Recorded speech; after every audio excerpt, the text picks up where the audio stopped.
তোমরাও অন্যান্য বাহিনীর নারী সৈনিকদের মতো কর্মক্ষেত্রে তোমাদের যোগ্যতা ও দক্ষতা প্রমাণে সার্থক হবে বলে আমার বিশ্বাস।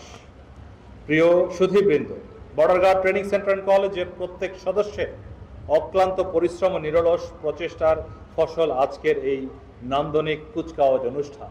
এজন্য বিশেষভাবে আমি বিজিটিসিএনসির সকল প্রশিক্ষকবৃন্দ এবং যারা অন্তরালে থেকে এই প্রশিক্ষণে সহায়তা করেছে তাদের সবাইকেই আমি আন্তরিক ধন্যবাদ ও মোবারক। রিক্রুট সাইফ মিয়া প্রথম স্থান অধিকার করায় তাকে আমি বিশেষ মোবারকবাদ ও অভিনন্দন জানাচ্ছি।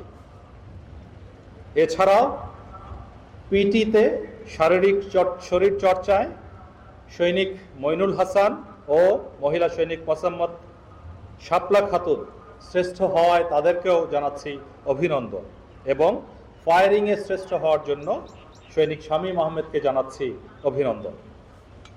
প্রিয় নবীন সৈনিকবৃন্দ,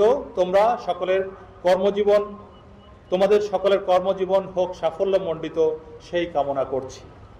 একই সাথে মনোজ্ঞ কুচকাওয়াজ এবং সুন্দর ব্যবস্থাপনায় অক্লান্ত পরিশ্রম করে সাবলীলভাবে অনুষ্ঠান আয়োজনের জন্য আমি commandant border guard training centre and college এবং সংশ্লিষ্ট সকলকে পুনরায় আমার পক্ষ থেকে আন্তরিক ধন্যবাদ ও কৃতজ্ঞতা জানাচ্ছি। পরিশেষে আজকের এই সমাপনী কুচকাওয়াজ অনুষ্ঠানে উপস্থিত হয়ে নবীন সৈনিকদের অনুপ্রাণিত করার জন্য সম্মানিত সকল অতিথিবৃন্দকে এবং আমাদের প্রিন্ট ও ইলেকট্রনিক মিডিয়ার সকল সদস্যকে ধন্যবাদ জানাচ্ছি।